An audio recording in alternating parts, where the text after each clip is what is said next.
এটা হচ্ছে কণ্টকাকীর্ণ পথ। যে পথ নবীদের পথ, এটা শাহাদাতের পথ, ঠিক কিনা বলেন? আমরা যে পথে আছি, এই পথে হয়তো শহীদ নয়তো গাজী। রাজি? আমরা রাজি। নূহ আলাইহিস সালাম জাতিকে দাওয়াত দিলেন, এক আল্লাহর গোলামি করো, তিনি ছাড়া আর আমাদের কোনো মাবুদ। আমাদের, আপনারা বলেন, আমাদের আল্লাহ ছাড়া কেউ আছে? কথা বলেন না। আজকে সব আমাদের বিরুদ্ধে। মুসলমানদের পক্ষে যদি আল্লাহ থাকে, তাহলে আর কারো দরকার আছে? কারো দরকার আছে?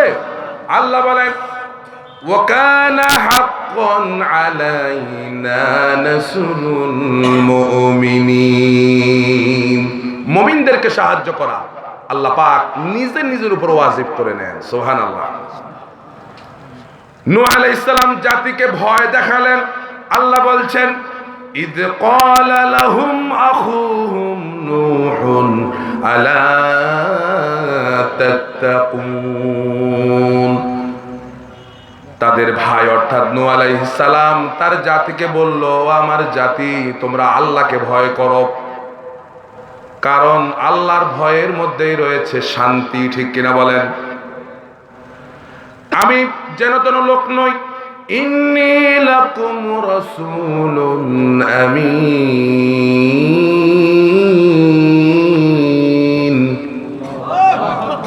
আমি আল্লাহ পাকের পক্ষ থেকে তোমাদের জন্য একজন বিশ্বস্ত রাসূল হিসাবে আমি প্রেরিত হয়েছি। এমনি এমনি আমি আসি নাই, আমাকে পাঠিয়েছেন কে?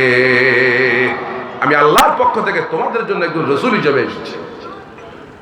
তিনি আরো বলেন, ফাত্তাকুল্লাহা ওয়া আতিউন। ও আমার জাতি, আল্লাহকে ভয় করো আর তোমরা তার আনুগত্য করো। আল্লাহকে ভয় করো এবং তার আনুগত্য করো। এরপরে জাতির লোকেরা মানতেছে না, তাকে মানে না। এই কথাগুলো তারা শুনে, দেখেন নবী কত দয়ালু। এত কষ্ট দেওয়ার পরে নবীকে বিভিন্নভাবে তারা কষ্ট দেয়। একদিন নূহ আলাইহিস সালামকে তারা মারতে মারতে জমিনের মধ্যে শোয়া মিলছে। চিন্তা করেন, নবীরা হচ্ছে পৃথিবীর শ্রেষ্ঠ মানুষ, সে মানুষের গায়ে মার দেওয়া, এটা কি স্বাভাবিক বিষয় ছিল না অস্বাভাবিক? অস্বাভাবিক বিষয়। ভাইরা, নবীরা মার খাইছেন কেন? নবীরা যদি ঘরের মধ্যে বসে বসে সুবহানাল্লাহ সুবহানাল্লাহ পড়তেন, মার খাইতেন না হাদিয়া পাইতেন? হাদিয়া পাইতেন না? তাহলে এই জীবনটাই তো ঠিক ছিল নাকি? নবীরা ঘরে বসে বসে হাদিয়া নিতেন, আর উম্মতেরা এই সে নানান জিনিস নিয়ে আসতো। এই জীবনটাই তো আনন্দের ছিল। রাসূলের দিকে তাকায়া দেখেন, মসজিদে হারামে 1 রাকাত নামাজ পড়লে 1 লক্ষ রাকাতের সওয়াব পাওয়া যায়। তো রাসূল মসজিদে হারামে বসে বসে নামাজ পড়তো আর সওয়াব কামাই করতো। মা তাকাদ্দাম মিন যামবিহি ওয়া মা তাআখারা, যার সামনের পিছনের কোনো গুনাহ নাই, মাফ করছেন কে? তাকে হেফাজত করেছেন কে? হযরত আয়েশা সিদ্দিকা একদিন বলতেছে, ইয়া রাসূলুল্লাহ, আপনি এত কষ্ট কেন করছেন? সারা রাত ইসলামের জন্য পরিশ্রম করার পর রাতের বেলা একটু ঘুমাবেন না? রাতের বেলা তাহাজ্জুদে দাঁড়ায় যান, কেন আপনি এত কষ্ট করতেছেন? ওমা তাসনাউ হাযা ইয়া রাসূলুল্লাহ, এত কষ্ট কেন করছেন? রাসূল বলছেন, আয়েশা, আফালা আকুনা আবদান শাকুরা, তুমি কি চাও না আমি আল্লাহর শুকরগুজার বান্দা হই? আল্লাহু আকবার। এজন্য আপনি যতদিন মসজিদে বসে নামাজ পড়বেন, তাসবিহ তাহলিল পড়বেন, আপনার কোনো বিরোধী নাই, কেউ আপনার বিরোধিতা করবে না। এইভাবে করে আরো 100 বছরও যদি এই দেশে আমরা এইভাবে দাওয়াত দেই, কোনো অসুবিধা নাই বাতিলদের, ঠিক কিনা বলেন? আমরা আজকে শত্রু কেন হলাম? কারণ আমরা নবীদের মিশন এবং ভিশন নিয়ে কাজ করছি, এজন্যই তো আমরা শত্রু হয়ে গেলাম। আমরাও যদি মসজিদে বসে বসে সুবহানাল্লাহ, আলহামদুলিল্লাহ, ওয়ালা ইলাহা ইল্লাল্লাহ, আল্লাহু আকবার এগুলো বেশি বেশি পড়তাম, তাহলে জাতির লোকেরা আমাদের জন্য এরকম হাদিয়া নিয়ে আসতো। কথা বলেন না কেন? আজকে আমরা শত্রু এজন্য হলাম। আল্লাহ রাব্বুল আলামিন কোরআনুল কারীমের মধ্যে বলেন, ওয়ামা নাকামু মিনহুম ইল্লা আইয়ুমিনু বিল্লাহিল আজিজিল হামিদ। ওনাদের কোনো দোষ নাই, আমাদের কোনো দোষ নাই। একটাই দোষ হচ্ছে আমরা মহাপরাক্রমশালী আল্লাহর সঙ্গে আল্লাহর সাথে ঈমান এনেছি, আল্লাহর কাছে ঈমান আনছি, আল্লাহর উপর ঈমান এনেছি এবং ওয়াদা করেছি মানুষদেরকে যতদিন পর্যন্ত হকের পক্ষে না আনতে পারবো শেষ রক্তবিন্দু দিয়ে হলেও আমরা চেষ্টা করে যাব। ঠিক কি না? আমাদের দোষ এটাই। নূহ আলাইহিস সালাম এবার জাতিকে আযাবের ভয় দেখালেন।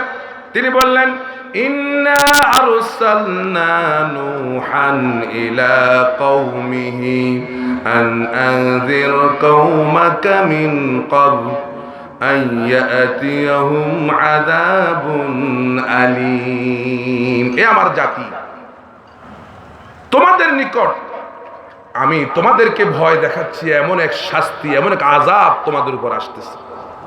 কারণ নবী জানতেন, নবীরে জানাইছেন কে?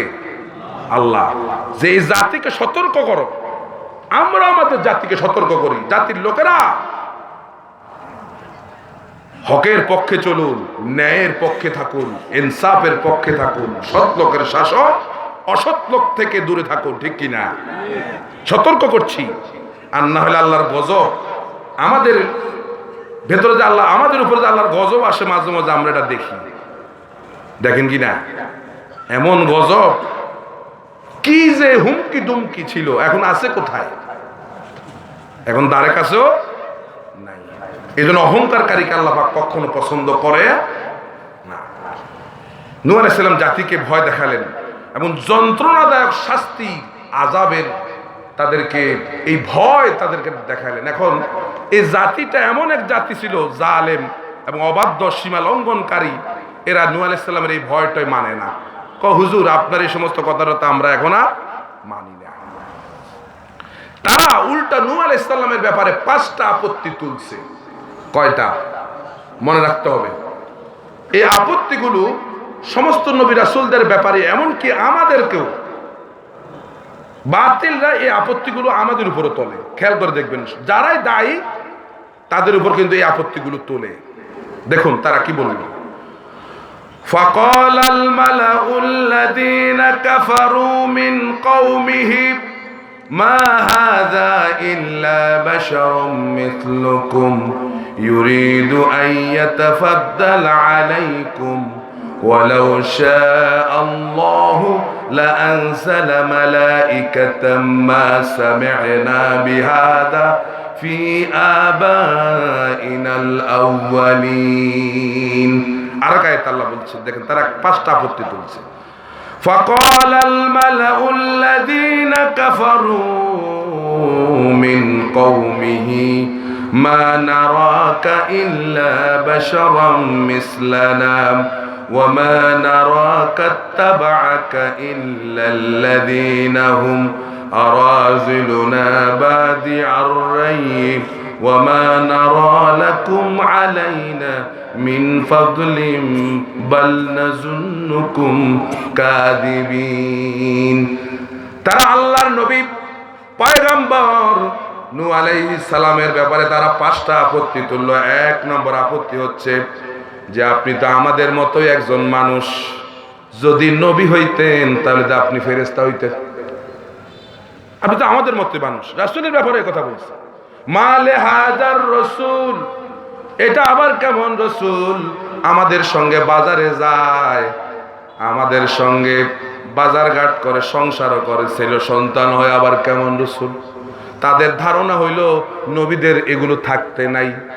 আজকের জামানার দিকে তাকায়া দেখেন, হুজুররা বিয়ে শাদী করলেও দোষ আসেনি, সন্তান হইল হুজুরদের দোষ। হুজুরের আবার সন্তান হয়েছে, ইন্না লিল্লাহ ইন্না লিল্লাহ বলেন। মানে হুজুররা আলাদা জাতের হবে, আলাদা জাতের, ওনাদের সন্তান হবে কেন?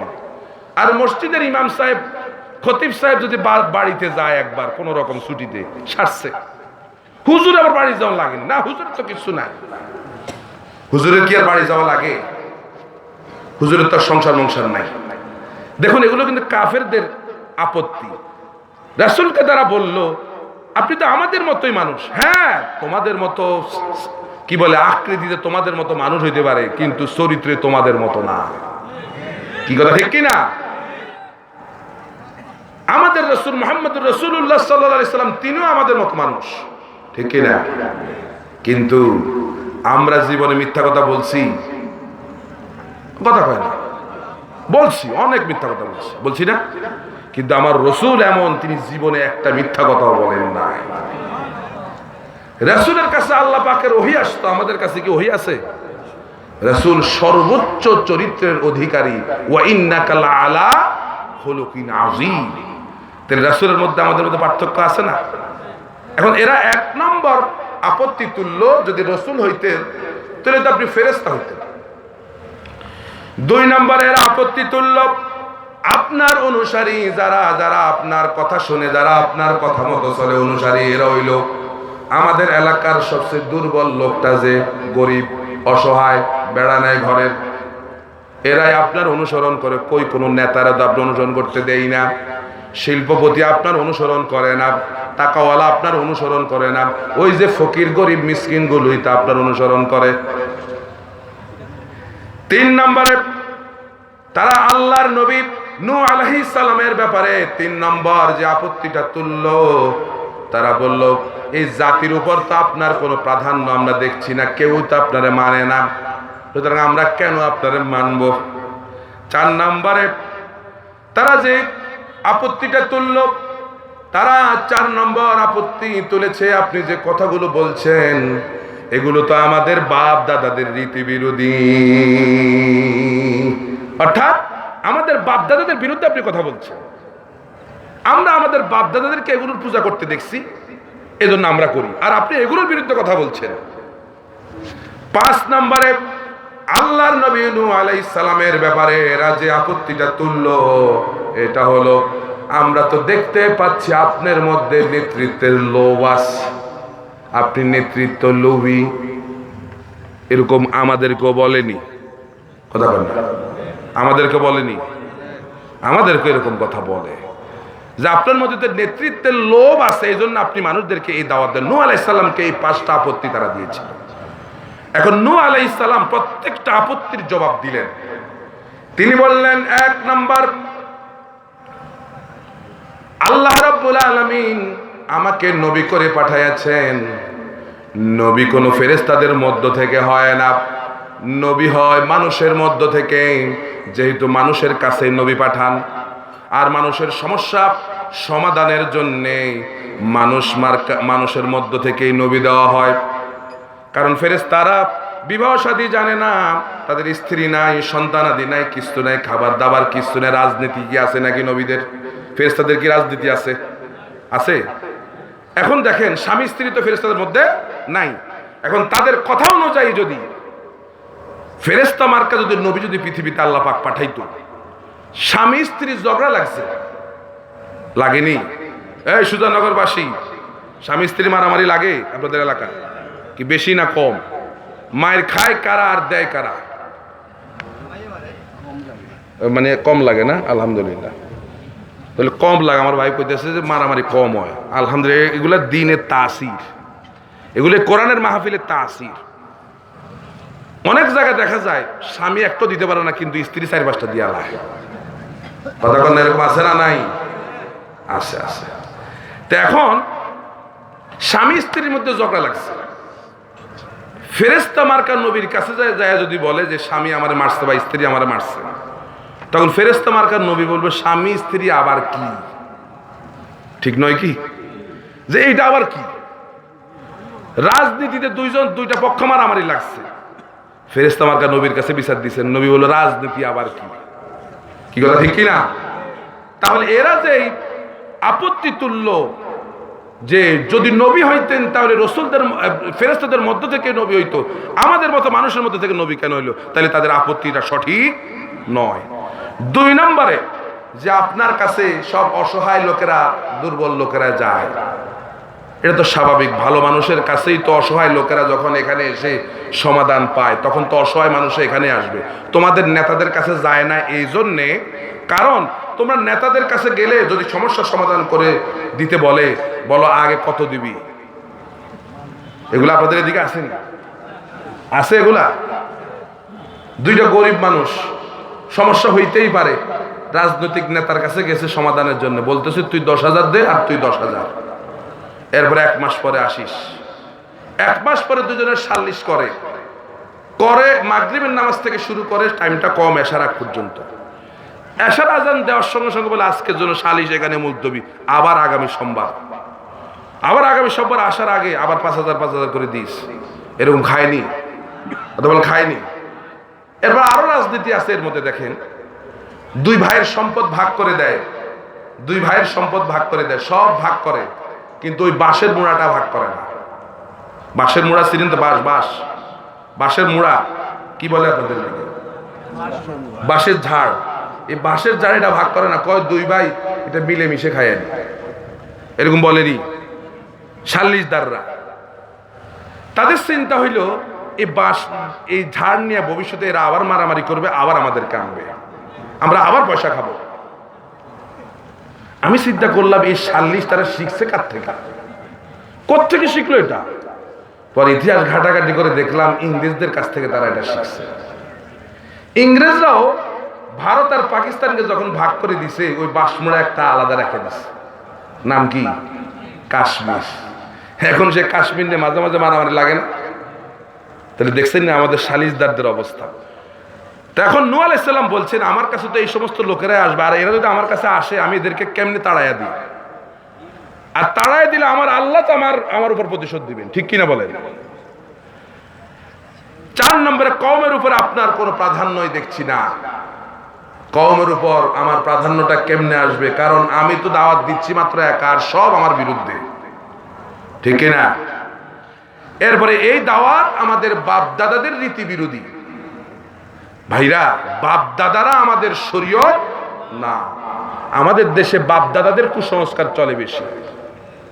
শনিবারের দিন বাঁশ কাটা যায় না, রাতের বেলা ঘর ঝাড়ু দেওয়া যায় না, বিছানা পরিষ্কার করা যায় না, এগুলো আসেনি সিলেটে? আছে। এরপরে গাছে ফল আসলে পাশে দিয়া জুতা একটা বা একটা ঝাড়ু একটা লটকা, এরকম আসেনি? কোত্থেকে করলাম? কয় বাবা বলে গেছে, দাদা বলে গেছে এমনি করতে, মুরব্বীরা কইছে, মুরব্বীরা বলছে, এটা বলে কি না? তাইলে দেখেন, এই মুরব্বীদের কথা, এগুলো কিন্তু আমাদের কথা না, এগুলো জাহেলদের কথা, এগুলো কাফের মুশরিকদের কথা। মুরব্বীরা বলছে, মুরব্বীরা আমাদের শরীয়ত না। আমাদের শরীয়ত হচ্ছে আল্লাহর কোরআন, রাসূলের হাদিস। এরপরে ছোটবেলায় আমরা দেখতাম, এটা বাচ্চার দাঁত ওঠার সময় ওই যে পুকুরের পাড়ে নিয়ে যায়, বলতে ইঁদুর মামা তোমার চিকন দাঁত দিয়ে আমার মোটা দাঁতটা দাও, তোমার চিকন দাঁত দিয়ে আমার মোটা দাঁত নাও। ইঁদুরের জীবনও দাঁত দিতে পারবে? ইঁদুরের কাছে দাঁত চায় মুসলমানের সন্তান। আবার ছোট্ট বাচ্চা হলে মহিলারা এই কপালের মধ্যে এরকম কালো টিপ একটা জোরে মারে দেয়নি? কথা বলেন না? দেয় কেন? নজর যেন না লাগে। তাহলে এই টিপে, তার ধারণা এই টিপে তাকে নজর থেকে বাঁচাইবে। কথা বলেন না? তাহলে এই সমস্ত কুসংস্কার গুলো আমাদের সমাজে আছে, এগুলো বাপদাদাদের রীতি আছে। এখন আমি যদি এই কথাগুলোর বিরুদ্ধে বলতে যাই, তাহলে আপনি কি বলবেন যে হুজুর আপনি আমাদের বাপদাদাদের রীতি বিরোধী কথা বলছেন? আর যদি আপনি এটা বলেন, তাহলে আপনি কাফের মুশরিকদের মতো কথা বলছেন, কি ঠিক কিনা? ঠিক কিনা? তাহলে তাদের এই আপত্তিও কোনো আপত্তি না। এরপরে আপনি নেতৃত্ব লোভী, আপনি নেতৃত্ব পাওয়ার আশা এগুলো করছেন। তিনি বললেন, ওয়া কওমি লা আসআলুকুম আলাইহি মালা ইন আজরিয়া ইল্লা আলা রাব্বিল আলামিন। হে আমার জাতি, আমি তোমাদের কাছে কিছুই চাই না, কোনো পয়সা কিছুই আমি তোমাদের কাছে চাই না, কোনো প্রতিদানও আমি তোমাদের কাছে চাই না। আমার প্রতিদান তো আল্লাহ রব্বুল আলামিন আমাকে দেবেন। এই যে দাওয়াত দিয়েছেন তিনি 950 বছর কোনো বিনিময় ছাড়া, তিনি তাদেরকে বলছেন, আমার নেতৃত্বের লোভ থাকলে তো আমি তোমাদের কাছে বিনিময় চাইতাম, যে আমি তোমাদেরকে দাওয়াত দিচ্ছি, তোমরা আমার ভোট দাও, তোমরা আমার নেতৃত্ব মেনে নাও, এটা বলতাম না। আমি এটা বলি নাই, আমি তোমাদের কাছে কিছু চাই না, আমি চাই কার কাছে? এই 5টা আপত্তি সে জাতির লোকেরা তুলছে। নূহ আলাইহিস সালামের এই দাওয়াতের জিন্দেগির ফলশ্রুতিতে কি হলো? নূহ আলাইহিস সালাম 950 বছর বাঁচার কারণে বংশ পরম্পরায় এক গোষ্ঠী চলে গেছে, আবার আরেক গোষ্ঠী আসছে, এক গোষ্ঠী চলে গেছে, আবার আরেক গোষ্ঠী আসছে, বাবাই চলে গেছে, আবার ছেলের সময় আসছে, ছেলে চলে গেছে আবার নাতি আসছে, নাতি চলে গেছে আবার ফুন্তি আসছে। এইভাবে করে এক প্রজন্ম থেকে আরেক প্রজন্ম, আরেক প্রজন্ম থেকে আরেক প্রজন্ম, এরকম কয়েকটা প্রজন্মকে নূহ আলাইহিস সালাম দাওয়াত দিচ্ছেন, কেউই দাওয়াত গ্রহণ করেন না। আর তিনি দাওয়াত দিচ্ছেন কেমনে দেখেন, তিনি বললেন ক্বালা রাব্বি ইন্নী দাআউতু কওমি লাইলাও ওয়া নাহারা, হে আমার রব, আমি আমার জাতিকে দিনেও দাওয়াত দিয়েছি, রাতেও দিয়েছি। সুবহানাল্লাহ বলেন। কওমরে দিনেও দাওয়াত দিছে, রাতেও দিছে, আপনি দেননি। দিনেও দিছে, রাতেও দিছে। একটা মুহূর্তের জন্য তিনি খালি ছিলেন না, প্রতিটা মুহূর্তই মানুষদেরকে বুঝাইছে, হে আমার জাতির লোকেরা, আল্লাহর গোলামি করো, আল্লাহর গোলামি করো। এগুলোর মূর্তি ছেড়ে দাও, এগুলোর পূজা ছেড়ে দাও, এগুলো তোমার কোনো উপকার করতে পারবে না, এগুলো তোমার কোনো উপকার করতে পারবে না। এতগুলো হাত, এগুলো কি কোনো উপকার করতে পারে মানুষের? ওই যে এক সাহাবী ইসলাম কবুল করার আগে সে একটা মূর্তি নিয়ে সবসময় হাঁটতো। একদিন এই মূর্তিটা ভাঙা অবস্থায় রাসূলের দরবারে গিয়ে হাজির, বলল, ইয়া রাসূলুল্লাহ, আমার সঙ্গে যে মূর্তিটি দেখছেন এটি হচ্ছে আমার খোদা, আমি যেখানে যাইতাম এটারে সঙ্গে নিয়ে যাইতাম। একদিন আমি হাঁটছিলাম, হঠাৎ আমার পেশাবের ব্যাগ হইছে। কি ধরছে? পেশাব। চিন্তা করলাম অমন জায়গায় তো খোদারে নেওয়া যায় না, এই জন্য রাস্তার পাশে দাঁড় করায়া গেলাম পেশাব করতে। পেশাব করে এসে দেখি খোদার পুরা শরীর ভিজা। চিন্তা করলাম খোদার শরীর ভিজা হবে কেন? নিশ্চয়ই কোনো বরকতের পানি টানি হবে হয়তো। এই জন্য জিহ্বা দিয়ে গোটা শরীরটা চেটে খাইতে লাগলাম। জিহ্বার মধ্যে নোনা নোনা ভাব, অ্যাসিডের মতো ঝারঝার অবস্থা। চিন্তা করলাম বরকতের পানি এমন হবে কেন? দূরে তাকায়া দেখি একটা কুকুর দাঁড়ায় আছে আর তার নিচের থেকে বাড়ি পড়তেছে। ইয়া রাসূলুল্লাহ, আমার মেজাজটা এমন গরম হইছে যে তুই কুকুরের পেশাব থেকে নিজেরে তুই বাঁচাইতে পারস না, তুই আমারে বাঁচাইবি কেমনে? কি ঠিক কিনা? আপনারা হাসতেছেন। এ ঠিক আল্লাহর রাসূল এভাবে হাসতেছিল। হাদিস, আল্লাহ রাসূল হাসছিল। এখানে হাসতে সওয়াব হবে, হাসেন সওয়াব হবে। আলহামদুলিল্লাহ কল। এমন সময় আকাশ থেকে আরশে আজিম থেকে আল্লাহ রাব্বুল আলামিন জিবরাইলকে পাঠিয়ে দিয়েছেন, যাও আমার বন্ধুর কাছে গিয়া বলো। জিবরাইল আমিন এসে বলতেছে, ইয়া রাসূলুল্লাহ আরো হাসেন। আল্লাহও হাসতেছে। আল্লাহু আকবার। এতগুলো হাত, একটা হাত দিয়েও তাদের আল্লাহ বলেন এদের নাকের উপর মাছি বসে থাকলো, একটা মাছি তাড়াবার সে ক্ষমতা এদের নাই। তোমরা এগুলো ইবাদত কেন করো? এগুলো তো তোমার কোনো উপকার করতে পারে না।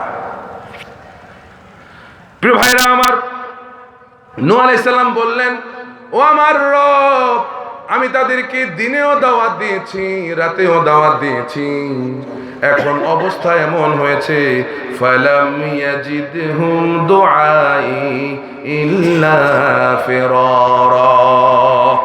এখন অবস্থা এমন হয়েছে, এরা আমাকে রাস্তায় দেখলে, এরা আমাকে দেখে এরা পালিয়ে যায়। আমি যেন চোর, আমি যেন সন্ত্রাস, আমি যেন না জানি কোন ডাকাত, এরা আমারে দেখলেই এদের পলায়ন প্রবণতাটা বেড়ে যায়, এরা আমাকে দেখলেই পালিয়ে যায়।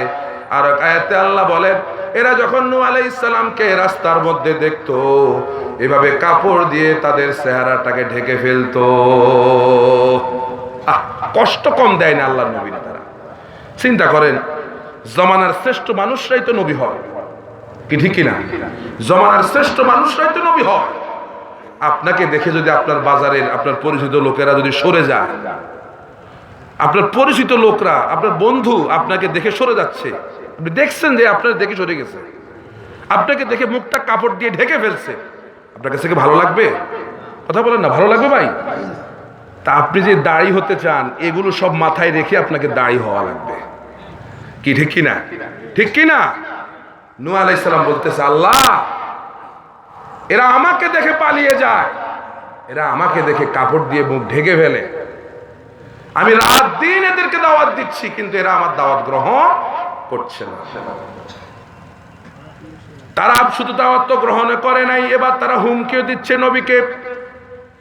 তারা বলল, قالوا لئن لم تنته يا نوح لتكونن من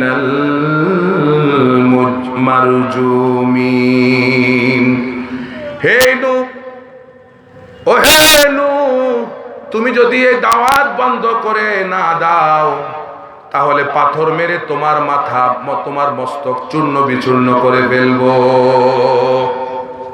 ওই যে বলছিলাম একদিন তো তারা আল্লাহর নবী নূহ আলাইহিস সালামকে মারতে মারতে জমিনের মধ্যে শোয়ায় ফেলছে, পাথর দিয়েও আল্লাহর নবীকে তারা আঘাত করেছিল, কিন্তু আল্লাহর নবী নূহ আলাইহিস সালাম 1 সেকেন্ডের জন্য রাস্তা থেকে সরে গেছেন।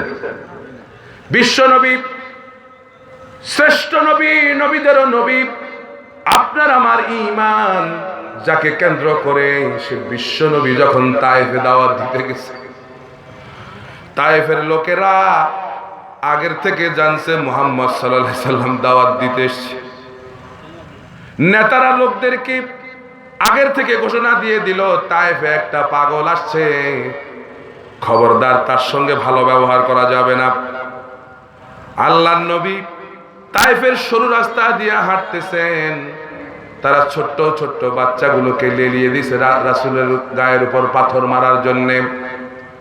বাচ্চাগুলো 2 পাহাড় থেকে বিশ্ব নবীর উপর বৃষ্টির মতো পাথর নিক্ষেপ শুরু করে দিল।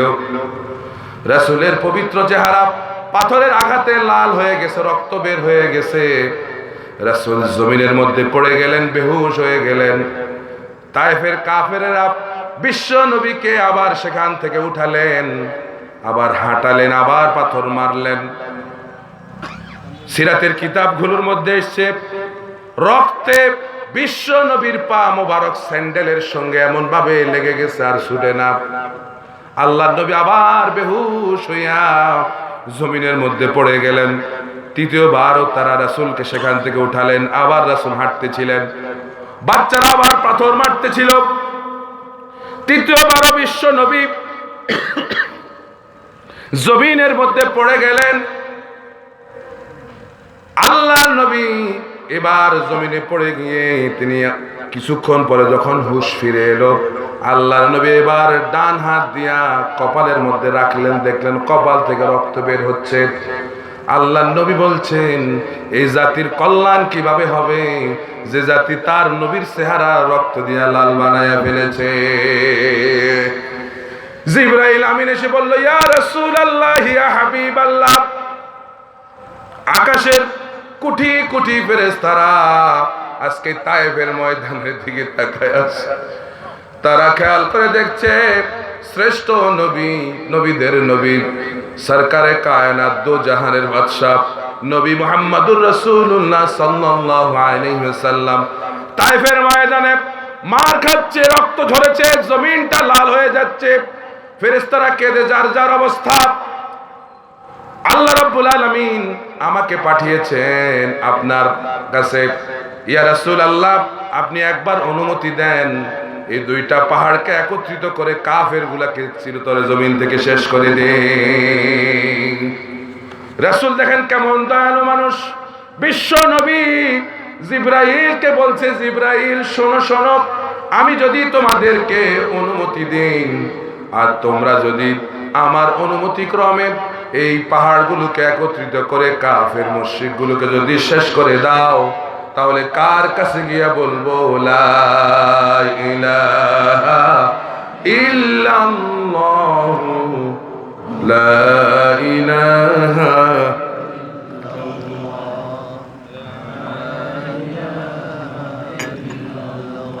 লা ইলাহা ইল্লাল্লাহু মুহাম্মাদুর রাসূলুল্লাহ সাল্লাল্লাহু আলাইহি ওয়াসাল্লাম। গোটা বিশ্ব অবাক।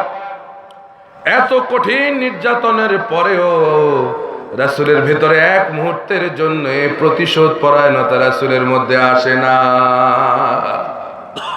ইনি তো বিশ্ব নেতা। বিশ্ব নেতা তো তাদেরকে বলা হয়, এদেরকেই তো বিশ্ব নেতা বলা হয়। এজন্য আমরা প্রতিশোধ পরায়ণ হব না, আমরা আঘাত খাবো, তার উপরে জবাব দেব। ঠিক কিনা বলেন?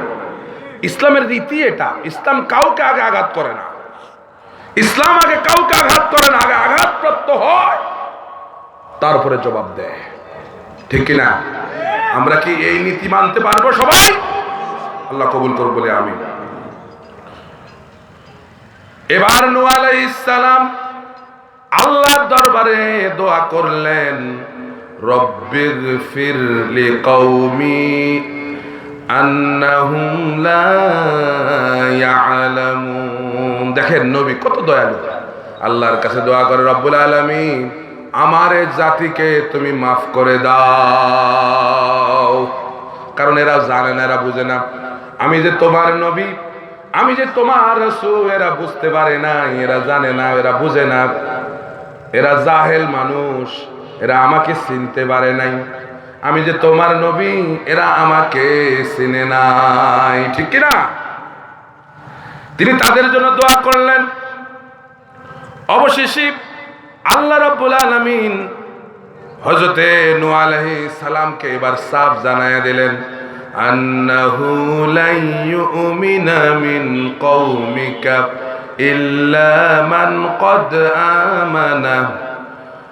হযরতে নূহ আলাইহিস সালাম বললেন, তাকে আল্লাহ রাব্বুল আলামিন বললেন, ও আমার নবী শোনো শোনো, ইত্যবৎসরে যারা তোমার উপর ঈমান এনেছে এখানেই শেষ, আর কেউ ঈমান আনবে না, আর কেউ ঈমান আনবে না। জানায় দিছেন কে? সুতরাং ফালা তাবতাইস বিমা কানু ইয়াফআলুন। ও আমার নবী, এদের ব্যবহারে তুমি নিরাশ হয়ো না, কষ্ট পায়ো না, কারণ আমি আল্লাহ জানায়া দিছি আর কেউ ঈমান আনবে না। ইত্যবৎসরে জানা গেল ৮০ জন মাত্র ঈমান এনেছে। কয়জন?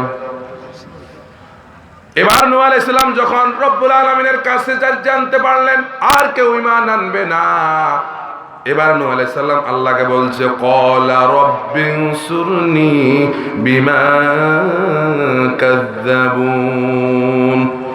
এবার নূহ আলাইহিস সালাম বলতে, যে আমার রব আমাকে আপনি সাহায্য করুন, কারণ এরা আমাকে মিথ্যা বলে প্রতিপন্ন করেছে।